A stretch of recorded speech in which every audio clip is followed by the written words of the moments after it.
राधे राधे दोस्तों, जय श्री कृष्णा। दोस्तों, माघ के महीने की शुक्ल पक्ष की एकादशी को हम सभी जया एकादशी के नाम से जानते हैं। जैसे कि एकादशी व्रत धारण करने वाले सभी भक्तों को एकादशी व्रत की जो कथा है उसे हमें जरूर से पढ़ना और सुनना चाहिए। एक समय की बात है, भगवान श्री कृष्ण जी ने धर्मपुत्र युधिष्ठिर से कहा, हे धर्मपुत्र, माघ मास के शुक्ल पक्ष की एकादशी का नाम जया है। इसका महात्म्य पद्म पुराण में ऐसे लिखा है। एक समय स्वर्ग में इंद्र के सामने गंधर्व गान कर रहे थे। अप्सराएं नृत्य कर रही थीं। उसमें एक पुष्पवती नाम की गंधर्व की स्त्री थी और एक माल्यवान नामक मालिन का पुत्र भी था। वो दोनों परस्पर एक दूसरे पर मोहित थे। उन्हें यह विचार न रहा कि इंद्र की सभा में हमें श्राप मिल जाएगा। परस्पर दोनों की दृष्टि लड़ने लगी। माल्यवान तो दीवाना गाना गाना भी भूल गया और पुष्पवती पगली बनकर के नाचने का तार भूल गई। देवराज ने देखा और उन्हें अत्यधिक क्रोध किया और कहा, तुम दोनों पिशाच योनि को प्राप्त करो। भरी सभा में अपमान करने वाले को ऐसा दंड देना ही चाहिए। अपवित्र जल और अपवित्र भोजन तुम्हारे योग्य हो।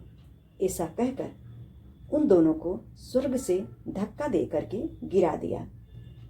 वो दोनों स्वर्ग से होते होते स्वर्गारोहण मार्ग द्वारा बद्रीनाथ धाम में वो दोनों आए। यदि वो पापियों के देश में जाते तो उनका खाना पीना मनमाना मिलता और उनका उद्धार नहीं होता।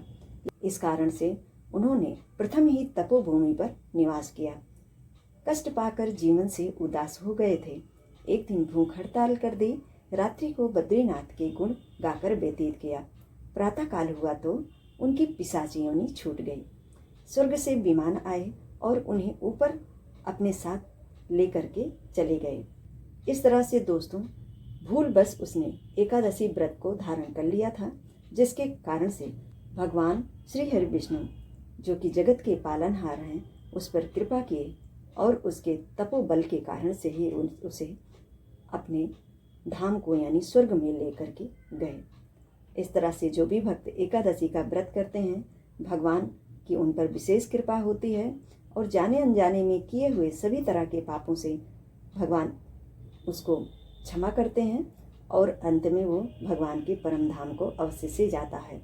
जो भक्त इस एकादशी का व्रत धारण किए हैं, उन्हें इस एकादशी व्रत की कथा को अवश्य से पढ़ना और सुनना चाहिए। इस दिन धूप दीप नैवेद्य से विष्णु भगवान की पूजा करना चाहिए।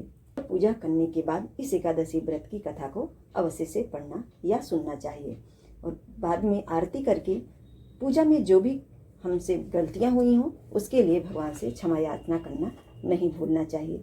दोस्तों, इस तरह से ये एकादशी व्रत की संपूर्ण कथा है, जो कि बिल्कुल शॉर्ट में है।